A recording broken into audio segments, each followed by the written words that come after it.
Welcome to this Times Techies webinar. I'm Sujit John, and I have with me my colleague Akhil George. The two of us will moderate this discussion. We are today discussing how GCCs can accelerate innovation transformation for India's emerging hubs, the cities beyond the big metros. Emerging hubs have a pool of skilled professionals. They are also in several ways more livable than the bigger cities. Over the last few years, there has been an accelerated push by GCCs and others in the tech industry towards expanding into emerging hubs, primarily due to increased concentration on the established hubs in the country.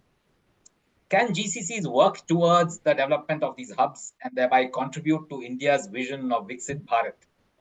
That's what we're going to discuss today. And we have with us four seasoned professionals. We have Sirisha Voruganti. Sirisha is CEO and Managing Director of Lloyds Technology Center in India, and she has been with us on this platform a couple of times earlier. Sirisha brings over 30 years of experience in IT architecture, data engineering, and fintech innovation. She was the first woman managing director for financial services firm JP Morgan Chase in technology in India. She was executive vice president of architecture, data, and shared services for MasterCard. Prior to MasterCard, she worked for Tech Mahindra as a distinguished fellow and head of innovation.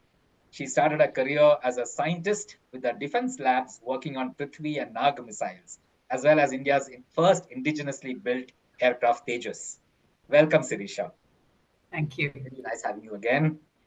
We have Rahul Atri. Rahul is managing director of Rakuten Symphony India and president of the OSS Operational Support System Business Unit of Rakuten Symphony. He says he's based out of both Indore and Bangalore. Rakuten Symphony is a subsidiary of Japan's Rakuten Group that provides B2B services for the mobile telecommunications industry. Rahul has designed and deployed some of the most disruptive and innovative greenfield and brownfield networks internationally, including autonomous cloud-native end-to-end network architectures for Rakuten Mobile and for the international operator clients of Rakuten Symphony. Prior to Rakuten, Rahul has been with several companies, including Reliance Jio, Ericsson, and Cisco. Welcome, Rahul. Good to be here. We also have Naved Narayan. Naved is the Vice President for Mobility Solutions and Head of the R&D Center in Coimbatore at Bosch Global Software. He's also a member of the global leadership team of the company. Naved has been with the Bosch Group for about 27 years now and has also lived and worked in Germany and Japan. He's experienced in multiple product domains in the automobile industry.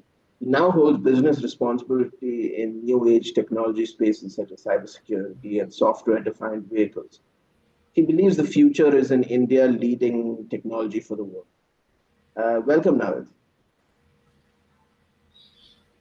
And we also have Srikanth Srinivasan. Srikanth too has been on this platform before. Srikanth is Vice President and Head of Membership and Outreach for nasscom. He is currently responsible for the Pan-India membership engagement and growth, and also heads the National Industry Councils of GCC, BPM, and SME. Prior to this, he was Regional Director at nasscom, responsible for operations for Telangana, Andhra Pradesh, Tamil Nadu, and Kerala. He has been with nasscom since 2014. Prior to nasscom, Srikanth worked in multiple companies, including in HCL Infosystems as Regional Director. Welcome, Srikanth. Thank you. Thank you. Okay. Those who are viewing this can send in questions to the Facebook comment box, and I will put them to Sirisha, Rahul, Naved, and Srikanth. So why don't we jump into the webinar? Maybe someone can help us understand how are these emerging hubs becoming a significant part of GCC's efforts to attract skilled talent, and what unique skills or expertise do professionals in these emerging hubs bring to GCCs in the first place? Who wants to go first? Sirisha? Sure. So, as far as global capability centers are concerned, the one reason that many of them are coming to India lately is because of the huge tech talent pool that we have. And our numbers have gone up, significantly in the last 10 years. Now, if I look at, the tier one cities, there are definitely issues that we have with the big four, of course, and maybe a few more that have gotten added. Primarily because of, attrition is huge in these big cities. There's issues of infrastructure and a lot of other things that are coming in. So what is, seems to be really attractive, and I think governments are coming in and pitching this to many of us constantly, is the tier 2 cities, right? And I think it kind of, matches with the Prime Minister's agenda of Viksit Bharat, where he's looking at a lot more of these, centers coming up and growing. And so if I look at Karnataka, I think Mysore and Mangalore are potentially the big hubs where the government is pitching for all of us. Andhra Pradesh, it's Vizag, and many others, Indore, Bhubaneswar, Kolkata. There seem to be a lot of these that are coming in onto the map. And why are they attractive to folks like us, right? When I was in Mastercard, we had Vadodara as a huge hub we actually started operating out of. And one of the big things for us with this hub was attrition was really in the very, very low single-digit numbers. So our ability to kind of retain a talent pool that we trained on certain services to help us increase velocity and productivity increased substantially. Now, there are, of course, downsides as well, because you do want a certain percentage of the organization to constantly leave you, because, you're looking at that bottom 3% to kind of go so that you refill it with better talent. Now, you do struggle sometimes and for some of the niche skills in these cities. And I think it's a good conversation for us to have in terms of what will it take for us to really go and grow very, very big in these centers, especially for pure play tech hubs, right? Where you are looking at niche skills, you are looking at senior talent to be coming in. So I'm actually looking forward to this conversation, but that's one of the reasons we're looking at, some of these cities are providing better infrastructure. Attrition numbers are really, really low in these cities, and they do help us retain the tech talent that we've trained for a substantial period of time so that we actually increase on productivity, across our centers. In Vadodara, for instance, what kind of talent did you have, Sirisha? So on the payment space, we were doing a lot of the, the wallet development out of Vadodara. Actually, we'd acquired a company in Vadodara and then, built that and grew that to be, a big hub for the Microsoft, the MasterCard wallet development. So it was called the MasterPass, and that was what was developed there and grew really big. And there were good skills for that part of it. Well, yes, they did come in from the organization that we acquired. Plus, at the same time, we did have a certain talent pool that we'd kind of trained over time and who picked up skills really well. But as I said, it's very captive. If you're looking at growing beyond, it's a bit of a problem. But for certain skills where you're looking at a certain type of talent, I think these hubs are good. Okay, Srikanth. Good, thank you. I think I completely agree with what Sirisha said, right? Today, I think most of the organizations who are exploring some of these emerging geographies are actually looking at how do you kind of, decongest from the main cities, go to some of these smaller places, and also leverage the talent that is available. Again, earlier in the pre-pandemic era, you were only in one geography and you had to necessarily get them to the geography of your choice. And in that case, you actually did not get all the talent you wanted because people had a resistance to move. But I think in a hybrid world today, I think that has got demystified, right? Today, you can be in any city and you can still get the best of talent. I think people are leveraging that part very well. And yes, fully agree with Sirisha that I would call the stickiness of talent is definitely higher in the smaller geographies.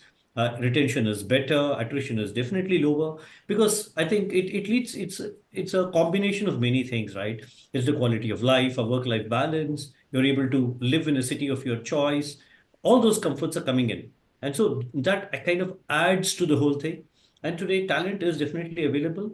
I know, you may not get all the talent you want in some of these geographies, but I think it's a journey. That would be the case in most cities. And that would have been the case even in the larger cities at some point of time in the past, maybe a decade ago, right? Or 2 decades ago. So I think it's a journey. It's something that you need to work on. I think if that can happen with these organizations coming in, I'm sure these emerging geos will flourish. Which cities are you hearing about the most, Srikanth? I would, the way I have looked at it, in my lens, I see, even if I would take 1 or 2 GCCs present in some cities, I would say that I can easily count about 10 to 12 cities in the country where they are present in some form or the other. Be it a Coimbatore or Vizag, Vijayawada in the south, or an Ahmedabad, Jaipur in the north and west, or even places like Kochi, Trivandrum, if you can still call them emerging because they're not very large in that sense, not the Bangalore, Hyderabad, Chennai of the world. Indore, of course.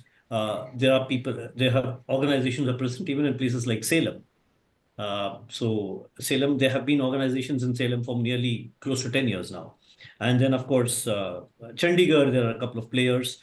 Bhubaneswar, there are players. And again, in many of these cities, what happens is, like the example that Sirisha gave a while back, it also comes through acquisitions. Because many of these large companies actually acquire a small company. And if they are present in a smaller geography, it automatically adds.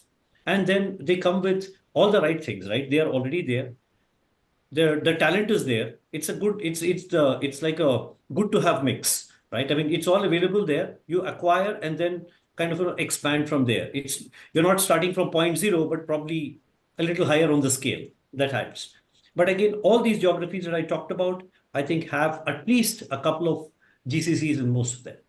Okay.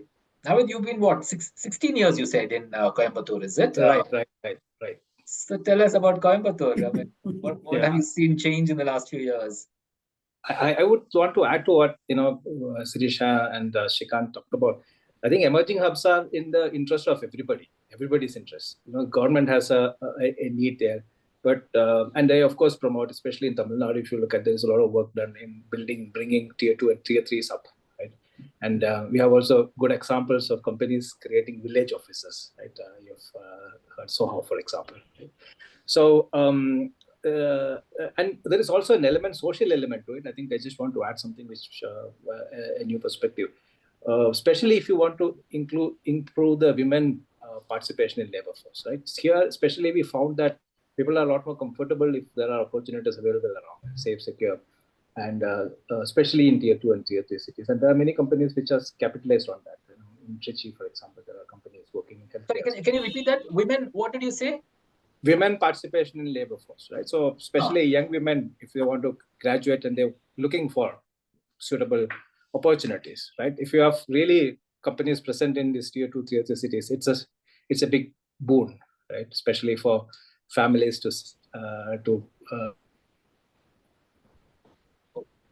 Now it's got frozen. These are elements which are we talked about, and we have seen that when we came to Coimbatore, it was we were the first one in the R&D space. We had, we kind of had to start from scratch, build everything. And we found that there are also elements which are very unique to cities like, Coimbatore. When you're not really using your templates, what you are used to in cities like Bangalore in talent. Initially, of course, that was the model. But then you quickly realize that you, in fact, looked at the talent in a different way. You will have to, first of all, discover what is unique. You have to be in there, spend time with people, understand. Then how do we, sometimes you have to polish the raw skills, what you get, position it in the right way, and then, show value delivered, right? So for us, this has been a long journey, starting from like everyone else. When you go to a tier 2 city, just try to use the template what you're used to, but then you quickly realize it has to be really unique, tuned to the local needs. You need to understand, and then you use those strengths to really show value. And in the meantime, we also have innovation going out of Coimbatore, leading innovative solutions for the globe, out of the city. So, and that's a journey, I think. Anybody Bosch can. Coimbatore, of course, has a big tradition of automotive engineering and all that has been there. Of course, Bosch would have benefited from that as well. So, how building this R&D center, then now what? A lot of others are there? There are companies which have followed. I think that's especially we are in the R&D space with a lot more software-focused development. Yeah, we also have product engineering in electronics, mechanical design, and all that. But a large part of our workforce are still in software space, and we have a lot of our peers are. Okay, Naved, I think the connection is a bit of an issue. I think, So you moved to Rahul. Yeah, Rahul. Yeah, I think we'll tell Naved. Satyaki, can you call Naved and tell him about this? Not sure whether he can hear us. Yeah. Rahul, go ahead. I mean, you are what? How much time are you spending in Indore versus Bangalore? And the suitcase. 1 second, Naved. There's some problem with your connection. We lost you for some time. We're just asking Rahul to talk about Indore, but we'll come back to you a little later. But there's some problem with your connection. Just check what was there. Yeah. Go ahead, Rahul. It's always funny or special to be the fourth one, right? The last one. I agree. I think the most of the point which everyone on the panel is kind of touched upon. But I feel that there are two very key aspects about emerging hubs, if we want to call them, raw talent, who are hungry and coachable. They really want to make the difference, right? And then they have that certain affection towards the geography they come from, the place they come from, the first job they want to do, the MNC or a badge they wear. The other part is, I think this is true India. This is about the India story rather than just few geographies or states or areas. And I think this is what I love about it. Um, if we have certain cities, we know what is going on when the rainy season comes in the metropolitans. We know how the traffic conditions are, and then these all lead to work-life balance, stress, and other issues, which has a cyclic effect. So I love the fact that we, as leaders, as country, everyone is thinking about how we expand and create this as a true Viksit Bharat and the larger India story. And I think this is perfectly getting aligned with a lot of cities jumping into it. Also, I truly believe that when we talk about work-life balance or the culture of families or teams and other things, that's much more closer to heart in these emerging markets. Being close to family, being able to go to your parents every day, I think is a luxury today. I wish I had the same privilege. Pandemic did help, like we talked about, and education and other factors are also grooming. This also comes back because if I have a sibling and I'm working, I'm able to find a job in MNC or a bigger firm in my hometown. I know how to coach my sibling and my relatives or people around me to say this is how you can get ready for any of these companies. What they teach you in college would take the extra mile to be in the companies and organization to be capable. And I think what we have done with Rakuten here in Indore and other parts of India is we're probably very few product companies out here. We have 300 plus patents applied and granted out of Indore. We deliver the world software on telecom automation around the globe. And this is very special for people in here and very unique case where when you go and you actually say, we come from the heart of the country and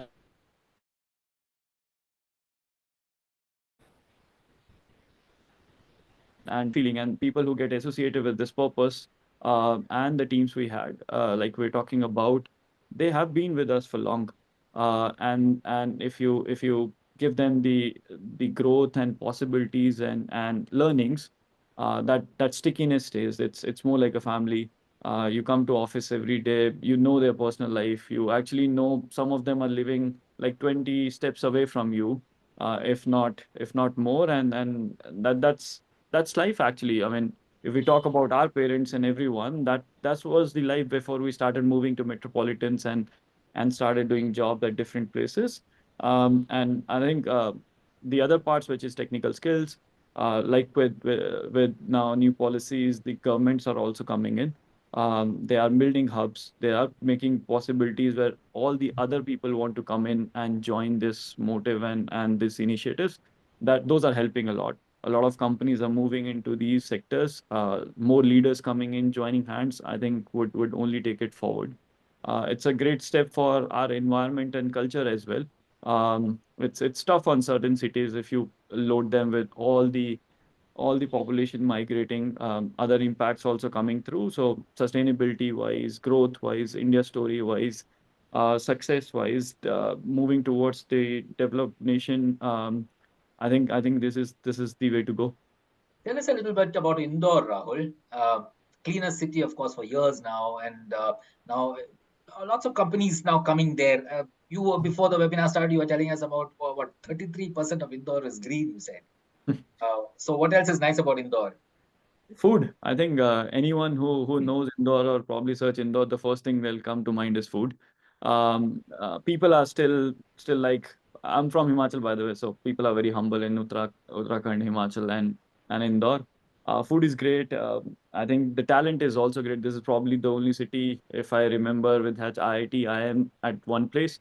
A lot of good skill sets, coachable people, humble, nimble. Um, 33% of forest cover, UNESCO sites to visit, a lot of food areas to visit. Even the food you can get on street by till 3 a.m. or 4 a.m. And I'm very sure would love to host you guys. A lot of companies are moving here, which is good for talent because in the end, like we all think it's a cyclic market. In IT, people do love to hop around in 6 years, 5 years, whatever the time period. So if people are moving around in the same city, it's good. You'll be able to attract more talent if we have more companies here, because then people say, okay, I'm ready to move to this place. It's literally the center of India, with the new highways being constructed. Everything is, I guess, 6 to 8 hours of difference. Great connectivity coming through. I think the city is on the roll. Okay, wonderful. Akhil? Cost of living must also be a factor. Must be compared to the Yeah, metros, I'm sure it's a lot more affordable. yeah. I mean, I think the cost of living has multiple factors, but I think the property, we still have land, a lot of it. So a lot of people still love to build their home from the grounds up. That's the culture of the city. But yeah, a lot of builders coming through, a lot of possibilities around. Food is dead cheap, and I think the cities still have the culture from the past. A lot of temples around. We have two Jyotirlings here. Good tourism. Cost of living, of course, a lot less than the metropolitans. And yeah, good connectivity now. Okay. Sirisha, maybe you can help us understand talent upskilling when GCCs come into these metros, to these tier two. Oh, I think Sirisha left. No. She's there. Sirisha, your video. Sirisha, can you hear us? I think she got disconnected for a second. Somebody else can take this question. Yeah, maybe I can go here. I hope I can. Yeah, please. All right. First and foremost,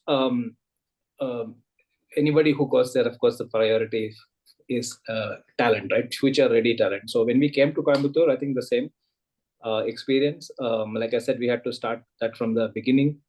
And especially when you are the first one to enter at tier 2 and tier 3, right? So you will have the job to build that for others. So which means you work with, we started working with academia, shaping the curriculum, supporting, with building electives, for example. And this is like building an ecosystem in the new city, right? Where the academia really needs people like you, and you need them to work together. And so there is always that intent as a win-win, which is already quickly set up. And so for us, it is when you come into an area where the target is to work in all the technology domains of Bosch. So which means you need to have those skills, be it software, hardware, in all domains, build those capabilities. So it takes, in fact, a long process to have that in place. So we spend a couple of years and to really get the benefit after, say, 4 to 5 years, that in the form of talent which is available. So this is really a long, focused, patient work that is required, and especially in an R&D domain. And then obviously you contribute building that talent which is there for everyone, right? So you build that ecosystem, so which also attracts more people to the city, and we have seen that, and we were happy to support as part of industry initiative, be it with nasscom or CII, to have conversation, to show people, take them through the journey and what is really required to do something like this. How does the talent compare with that in Bangalore, for instance, Naved? So, like I said, there is, if you compare, initially we had the same feeling that there are quite a lot of things that is not okay, right? When we came over to Coimbatore, the first impression was that there is a lot of things which are not really there. But that is the first impression. We realized that there are certain skills which are really abundant. For example, problem-solving skills, right? Now, we were looking at why is it that you see a lot more, problem-solving capability in the, people who are from this region. And there was some feedback, some comments that, yeah, maybe the background of those students are, in fact, they come up through the hardships in life, especially people who come from, villages, right, who we hire from. The ability to, of course, to solve problems, this is a natural ability, this is there in their blood. And resourcefulness, for example. So we found these are the certain skills where we probably see a lot more in this emerging cities. Okay. Right. Yeah. Sirisha, you want to on skill? Upskilling local talent in these places. I mean, we lost you briefly. We were hoping So a couple of things, with all the attraction that the tier 2, tier 3 cities have in terms of junior talent, where we're talking about good schools, and a lot of things close to the city. I think we still have many years before they can catch up on, the technology and those areas, because I think the middle level to the senior level guys, it would be very, very difficult to get in these regions. And so it takes, I think, a few years of investment for companies to get to a certain point and say, this is a hub for a certain area that we as a firm would like to focus on. Unlike, in the more mature cities like Bangalore or any other place. And I actually see the difference between, say, a Bangalore and Hyderabad, because, I've operated in both these locations extensively. You would see, and that's so true. You have 34% of the tech talent development here started way back in 85, and ever since there's been so much development. So it's very easy to kind of get people across areas, and it's very easy to ask people, say, from the north to move down to a location like Bangalore. But if it is a location like Indore or Bhubaneswar or Vizag or some other place, I think even Pune, I've seen those issues with Pune, because some of the things that the government should focus on is one thing. It's one thing to say, come here, there's great entry-level talent, but there is something else about infrastructure build-out, right? For Pune, even today, the number of flights that you have into Pune from various locations is extremely poor. So it has to be, a lot more that the government does on building out infrastructure. It should make it easy for migratory population to come in, because I think the junior level talent can take you so far. But I think it's really about getting a lot of seniors into these locations. So good schools, good colleges that you have for children, and so on and so forth. So I think, and connectivity is another big one, both domestic as well as international, I think is huge, because today governments are offering us a lot of, if I may call it so, a lot of SOPs to come into these locations. So somebody says we'll match salaries, for instance. If I'm paying 100 rupees to an employee, the government of that location says I'll pay 30 rupees or 40 rupees, and so the cost comes down for ourselves looking at some of that. But again, as I said, that alone, or a tax benefit alone, is not enough for us to say, okay, we go and set up a large hub here. Because I think at the end of the day, there is something that we want to, and if it's a long lasting, maybe if it's a long drawn out R&D sort of a sector where there is time of 10-15 years to prove yourself, that's fine. But if it is something where you really want to ensure you're delivering and you're making a difference to these global locations, and you don't have as much time, then you'll really bank on saying, is there enough senior talent that's able to come in? If not, what is it that we need to do? Even in the hybrid model, and more so in the hybrid model, people are not moving locations, right? So they'd like their family to live in a certain location, and maybe guys that are working are going up and down. So which really means that for some of the mid-level to senior guys, I think improvements in infrastructure, etc., or connectivity into these locations becomes extremely important if we should be able to attract that sort of talent. No, absolutely. I mean, Pune constantly complains. That's the big reason, I think. Airport is a big reason why Pune hasn't taken. I mean, yeah, they have to go to Bombay to take an international flight and all Yeah, that. and the Bombay-Pune highway is also not very safe, right? So I think there've been so many accidents on that highway. Actually, I remember Cognizant telling me that they tell their employees beyond 6 o'clock, there's really no travel from Pune into Mumbai. If somebody has to take an international flight, people have to reach before that time. I mean, everybody's looking at safety for employees, right? So I think, yeah, and that's been a big one in terms of Pune has grown to whatever it has. And it's definitely one of probably has 9% of the tech talent in the country. But I think, will it grow beyond? I would have my questions if some of these other aspects are not taken care of. Okay, Srikanth? No, I think, I mean, I'll probably answer those in two pieces. I think the first piece that I think Naved spoke about, right, on talent. Yes, I think, as they say, right, there's no shortcut to success. So from a talent perspective, you need to start and wait, right? I mean, you need to start now, and probably you will start getting results only 3 years from now, 5 years from now. So that's one thing I think organizations will have to definitely start doing. I know people are doing this, but I mean, this is one area where industry academia connect can never be enough. I mean, it has to only grow, right? I mean, it's not a point, this is enough. So there, I think if organizations continue to do this on working with local talent, local colleges, academia, universities, etc., I think they will start developing the pipeline of the future, the talent pipeline of the future. So that's one piece, and that has to continue. I agree with Sirisha because yes, that's all the entry level piece, and that requirement is one level. If you really look at the overall tech industry, the physical infrastructure is one piece, the talent is one, and the third, which is a social infra, which is what she touched upon, is also a huge impact. I mean, has a huge impact on the kind of talent you kind of attract, especially mid and senior, because the kind of colleges you will have, the kind of high-end schools you will have, because for entry level, I mean, those are not the requirements. But if you're trying to get mid and senior leadership people, I mean, their requirements are quality of life. What can I do beyond, right? Beyond work? Can the kids go to an XYZ college or a kind of a school and so on? So those are the things. But the good part is that when we talk to many of these emerging geographies, I'm actually happy to say that many of them are actually thinking about these things.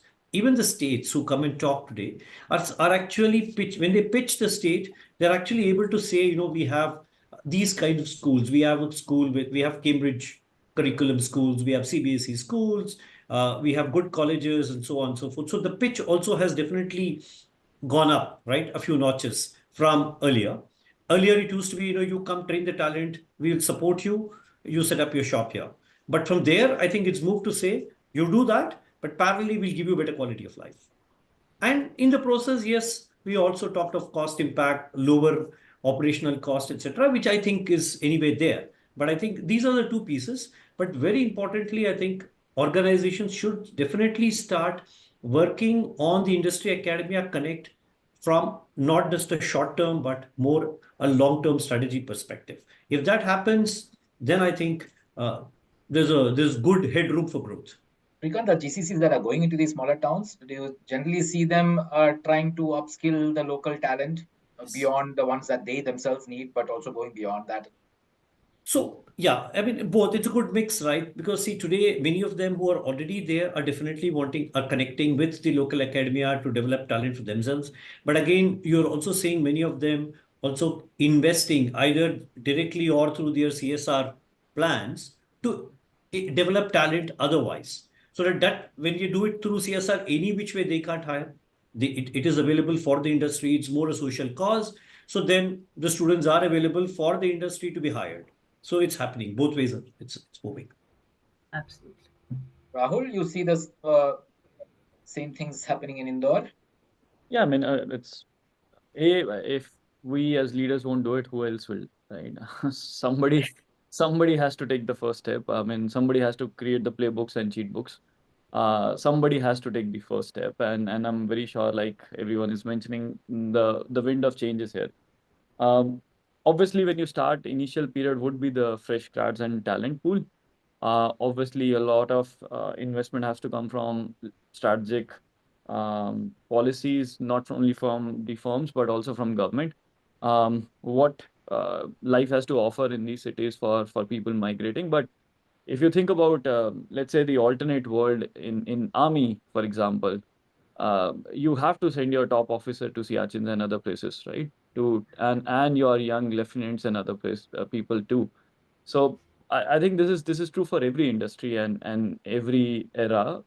Bangalore was Indore at certain point of time. Hyderabad was still evolving at certain point of time, and I think that's, like I said, this is the true India story. If we are able to create 5 more Bangalores or 10 more Hyderabad, then we are truly the India we all aspire to live in. I mean, I moved back from Japan and Singapore. Naved has moved back from Japan, I heard. So we really want to do this, and if we do the same thing, going to the top cities and try to do the same thing, earn our bread and butter, try to have the life we want, will not be able to make changes for many more to come. It's about the next generation and probably the next cities we want to invest in. Yeah, I mean, life would be hard for some of us. Life would be hard for first 50, 100, 200.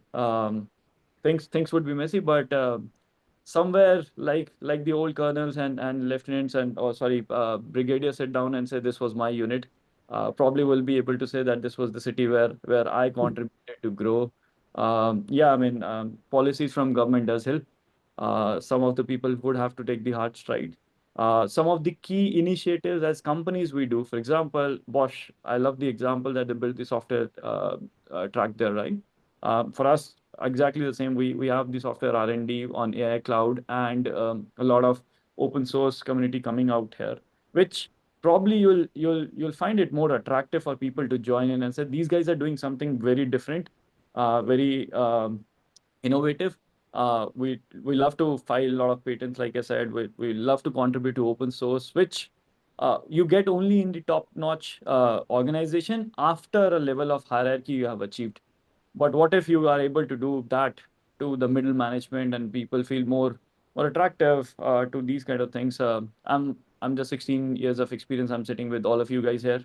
I'm leading the India operations for Rakuten. So I think there are a lot of things which we can do, companies can do, government can do, and should do, because like I said, this is the verge or turn the page moment for India and the emerging hub. So in your center in Indore, what are the people patenting and all that? Yeah, 300 plus patents, as I said, From the Indore center. Indore center. Oh, wow. Okay. And a lot of these technologies being developed there, is it? Yes, a lot of software development happens here. A lot of automation products are being built here. As I said, most of them are running the top-notch operators, telco operators around the world, probably every geography. And most of them have different requirements in terms of security policies. Like in Europe, it's GDPR. In US, it's something else. In Japan, it's something else. So, yeah, I mean, as I said, a lot of people in the larger companies sometimes have to sit around the bench waiting for their software codes to go in production. Here we are putting a software code live in production every week. So Okay. so these are the differentiator which organization can also provide. I'm very sure I can pitch in any day to anyone to say, come join us in Indore. So are you able to attract mid and senior level? I mean, what Sirisha was saying, connectivity and all of that. Of course, you said Indore is 6 to 8 hours from practically everywhere in India, center of India and all that. But still, airport connectivity and things like that, is that a concern? As I said, some of us have to take hard steps, right? When I travel, as I said, my third home is my suitcase. So when I travel, I have to take hopping flights. It's not easy. It's sometimes painful, but yeah, I mean, some of us has to do it. Getting the right people moving here. Some of us did take the charge. I have a lot of senior members sitting around me. We're trying to nurture the team. We're trying to build the next generation. We all have a target of building 5 more leaders, each of us. And then some of the members have been with us from last 10 years from the same geography. And I'm very sure they are building the next level of leadership around. Yeah, there are challenges. When I met the ministry, I also said the same thing. We should have more direct flights. But yeah, I think it's a cycle, right? I mean, they'll see more teams coming in, more people coming in, more companies coming in. They would invest till the time we take and do our part of the duty. Wonderful. What type of work is actually happening out of these GCCs and these centers? Is it the same as the metro GCC? Is there any difference? Sirisha, Srikanth, what do you want to? Well, actually, I love the way Rahul's, super selling Indore. I agree. I'm sure it has all the right ingredients in terms of build out and on the patents and things like that. I think patents are huge investments for companies, right? I mean, if you look at US patents or whatever, it's a lot of money that you have to pay in for patents. So I don't know how Rakuten is actually looking and making those investments, but if they are, then super super good, I think, for the fam. But if you ask me what are the areas that you would want to put in terms of technology in some of the centers, and I'd probably we talked about the timeline for some of the advanced GCCs, right? Like for instance, Hyderabad and a Bangalore. I think if I look at Bangalore, it's easier to get skills in, say, cloud or some of the newer areas like AI and all of that, right? Analytics, risk modeling, some of those, and maybe in Mumbai you get some of them.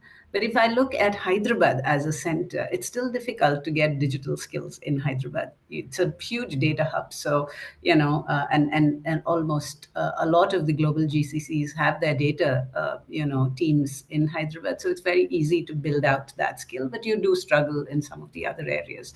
So I think it's the same, if I would look at evolution for saying in the gift city, we have to go and set up something in Ahmedabad or something in, an Indore.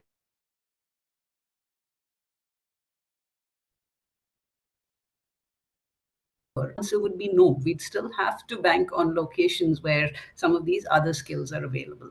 But if you have time, I'm sure we can build these skills, right? I mean, if you're given, say, 5 years to actually develop a certain center and say, in 5 years, can we ensure that it becomes a hub where, a lot of these skills are available?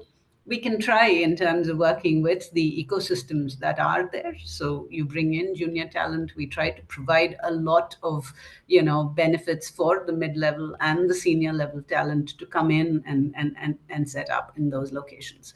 One of the points that Rahul called out, even if it is a Microsoft, when they first came in, I think they brought a lot of guys from Redmond into Hyderabad to come and build teams around them. And we do that the same thing even in our in any of the new GCCs, primarily the reason being it's easier when there are a bunch of guys who are tried, tested, trusted. When they come into this other location and start building out teams, it's a lot more easier. So many of us do follow that template. Intel done that, many of the companies have done that, and it's a fairly proven template. And so we'd probably use the same thing when we go for tier 2 or tier 3 locations, where we take people from the tier 1 location, keep them there for a couple of years to ensure they build out teams, they build out their next level leadership, and so on and so forth, because before they can come back into the main location, potentially, if there's a principal and a secondary location that we have. So yeah, I think if there is time, nothing is impossible. But I think it's really about companies giving us that sort of time, saying, okay, in the 5-year period, we should ensure we build out. And again, I think, it's like the Bangalore and others have gotten 35 years now, right, in terms of 40 years now, where they've grown over time. And if that's the sort of time provided to our tier 2, tier 3, I think they will definitely get there. And governments are trying to do their little, but I think they have to be now a little, it's like technology, I keep telling people, if you want to build out horizontal capabilities and want the entire organization to adopt this horizontal capability of architecture that you build, should be ahead of time. So now for these locations, for them to attract a lot of us, because almost every government is coming and pitching to folks like ourselves, I think it's important that some of them need to be ahead of the curve and say, these are all available. Now you guys come and set up there. Because I think, those little ticks in the boxes, maybe initially they're all very attractive, saying there's junior talent, but over time it starts biting you, because you cannot grow beyond a point if you do not have, your mid and senior level leaders in there. And for them to come in, the locations have to be super attractive, I think, in terms of other amenities that are provided, in those locations. Apart from airport, what else, Sirisha?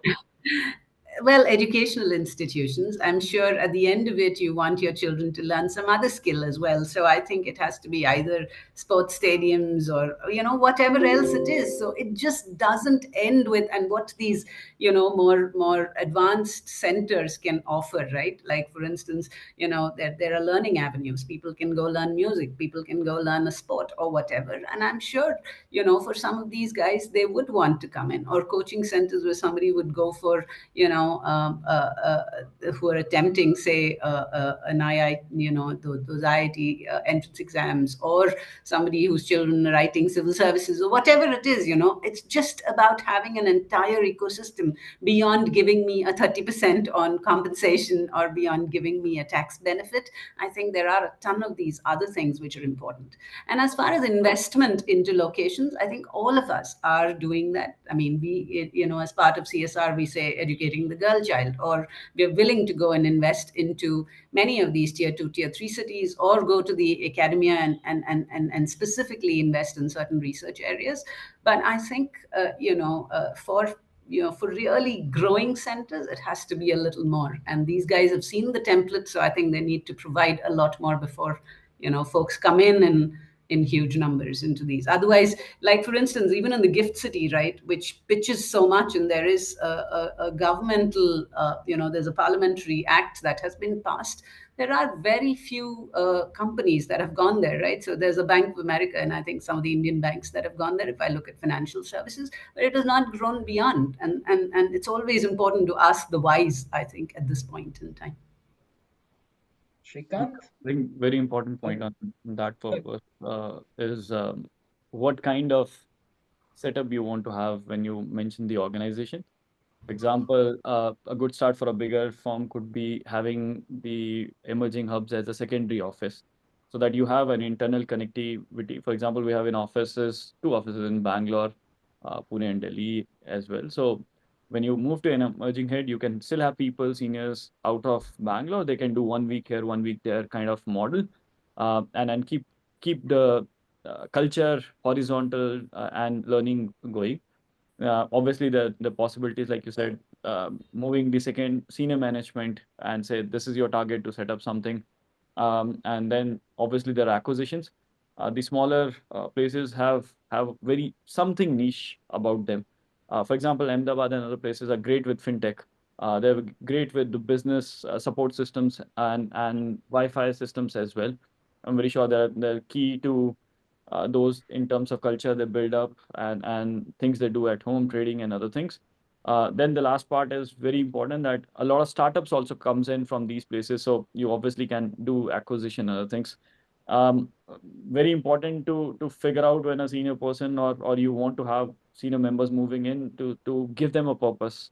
To say this is not job, this is beyond job, and probably you're contributing to something larger, bigger, something like your own startup. But in a certain area, if you are ahead of a GCC and you are the first 20 members, you'll find a purpose to life. By the way, I don't sell in. I wish I could do the same for Himachal and someday in my life. And this is more about India, so that I can have all my friends back and say we're doing great in India. Srikanth? I think what Rahul touched upon it, right? I mean, when you go to a new geography, right, you can't get everything day one. And as I said, right, it's a long-term journey. It's not a journey. I mean, you cannot go start a new office in a new city and expect it to scale up. And the right example, right? I mean, Bangalore, Hyderabad, Chennai, Bombay was also an Indore at some point of time in the past, 25 years ago, and it went through the same journey. The good part today is, one, I think they don't have to go through the same learning curve, because at that time we went through the full learning curve. Today, I think those learnings are there. So these younger cities, as I would call them, can move faster because they don't have to repeat those mistakes or wait that much longer. One. Second, even if you don't have that middle management or whatever, right, locally there, you could have a model of supplementary leadership. The leadership, as Rahul rightly said, can shuttle between two cities. Thankfully, there is connectivity. Thankfully, people are willing to travel. You can have that supplementary leadership coming there, build the pipeline of leadership in these new cities over time. And you may still have the local talent, which may be at the bottom of the pyramid or a little there.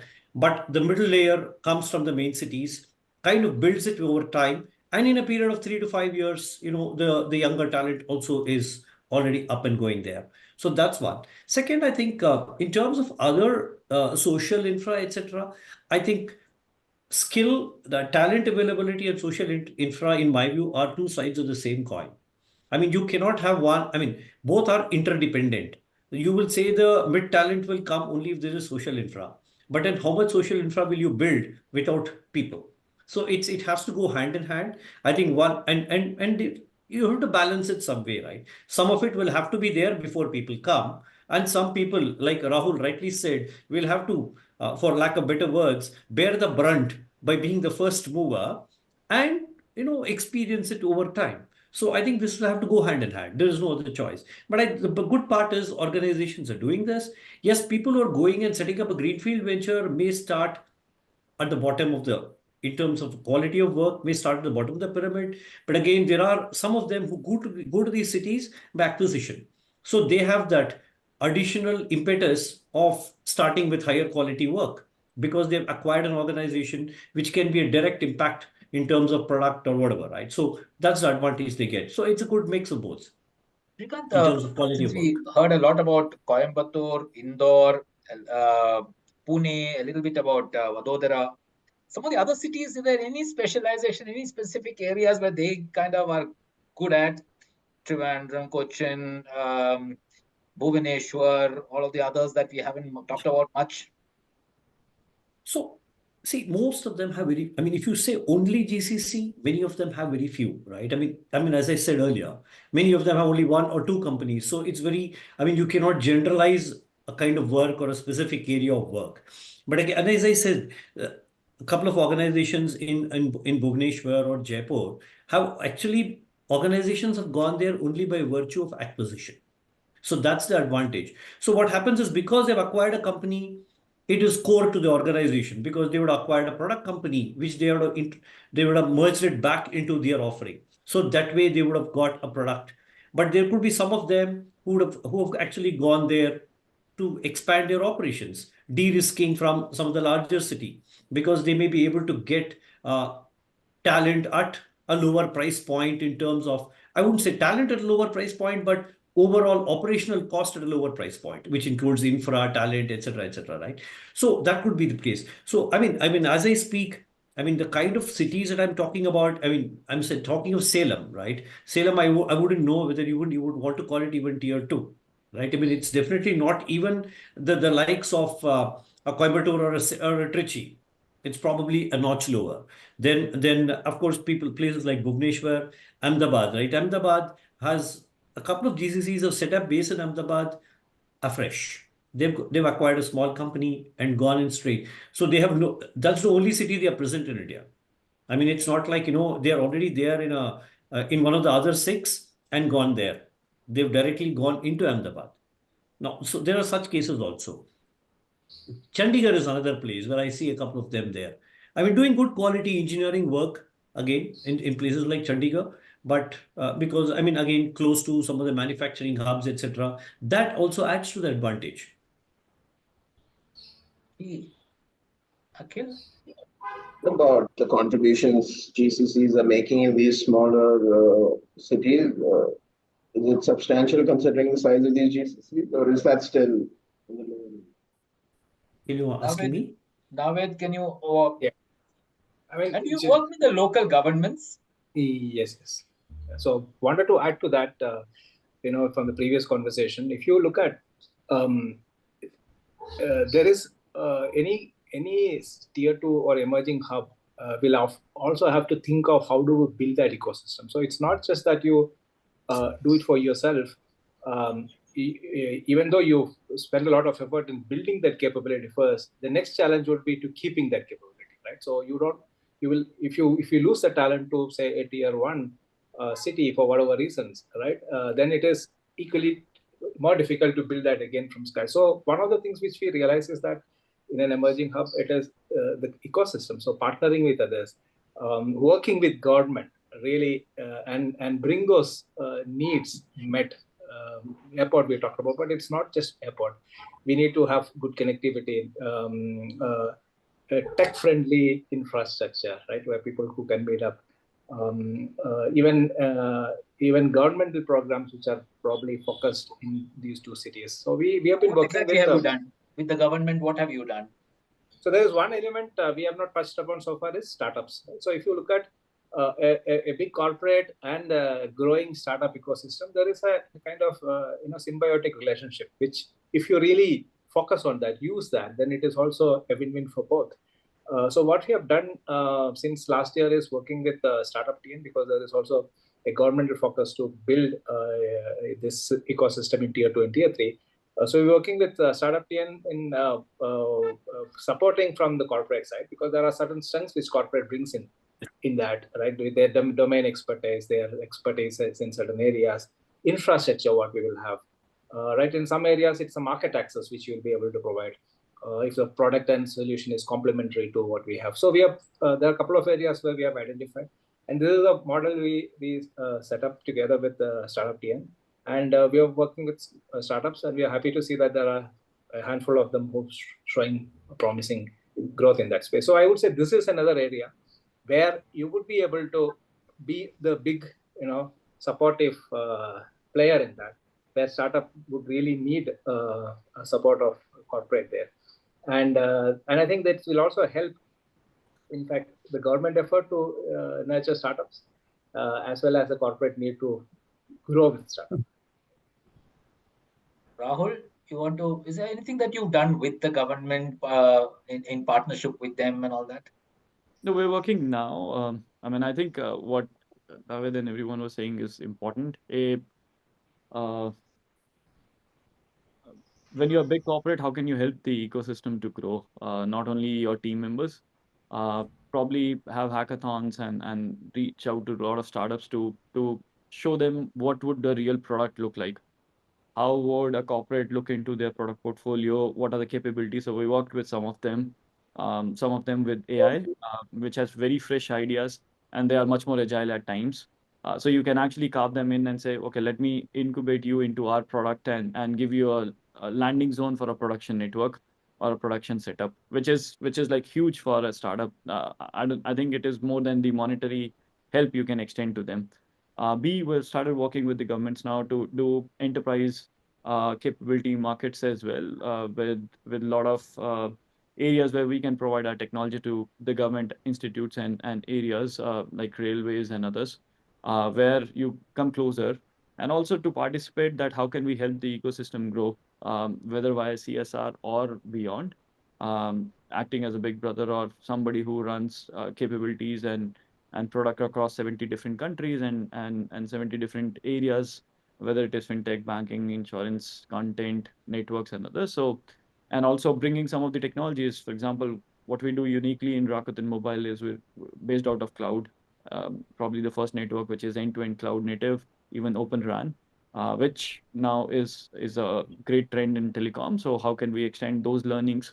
We're building a lot of AI capabilities out of here. So those are things which we intend and try to do with the government. But I guess it's very important to help the ecosystem directly, indirectly.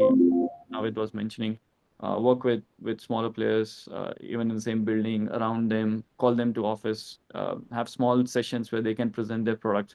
You never know which part of the product can hit your business and help you grow as well. The other part is, I think, look at areas like Singapore. What they have done with the country and become a world-class nation, having more success than anyone, to also get replicated. There was a society of fishermen at a certain point, right? So I think if there's a will and policies and intent, things are possible. And the only thing which I see coming across every day, every instance, is that the governments are super active. They really want to make it happen, and the intent. And last time I met the ministry, they were like, "You don't need meeting schedules. Just walk into our office."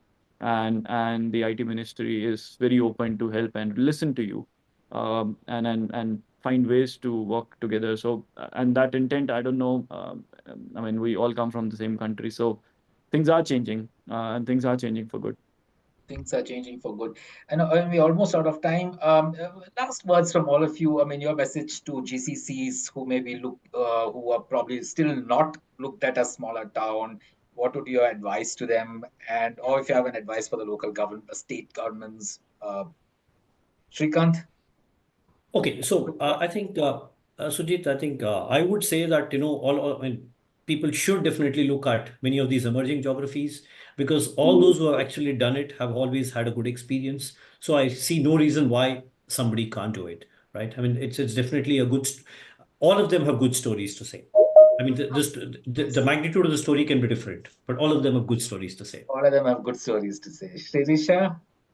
Well, I think it's the right time to look at the tier two, tier three locations in India. And there's a lot of government support and a lot of momentum, I think, at this point in time. So all of us should definitely look at these cities. And I think there are lots of opportunities, with the IITs and more IITs and IIMs coming in today. So, tapping into great talent across the country, I think, is no longer that big of a problem that we had before. But there are, of course, small points of negotiations that we should have with the governments as we want to build bigger and invest bigger in these locations. But I think the time is now. Okay, and you said earlier a lot of states are coming to you, requesting you to set up in their state. Is it? Everybody is, because I Everybody. think GCs are huge revenue generators for the state, right? So everybody wants them because these are creating that next level of, a certain level of middle class in that particular state, which is able to, not just fund into other industries, right? Tourism is a huge industry, or if you look at banking and financial sector, or other revenues that you're just bringing in. I think this is huge because they're attracting a lot of migratory population into the region. So I think it's very, very beneficial for states to have, from a revenue standpoint, to have these GCCs in those states. That's why states are wanting to come in, who come and say, come and set it up here, right? So it's because of the revenue that they generate. Okay. Naved? Yeah, I just want to add, there is plenty of opportunity out there. There's untapped still, and it is an opportunity. It is not a social service you're doing. It's actually an opportunity, business opportunity, which I think everyone should be eager to tap into, and it is possible to make it work. It is possible to make it work. Rahul? I think one thing which is very important is find your niche, find what's next. It's very important based on the geography, based in where you are, the kind of talent you're producing, whether it is fintech, cybersecurity, AI, like Shisha was mentioning. I think when you're thinking about think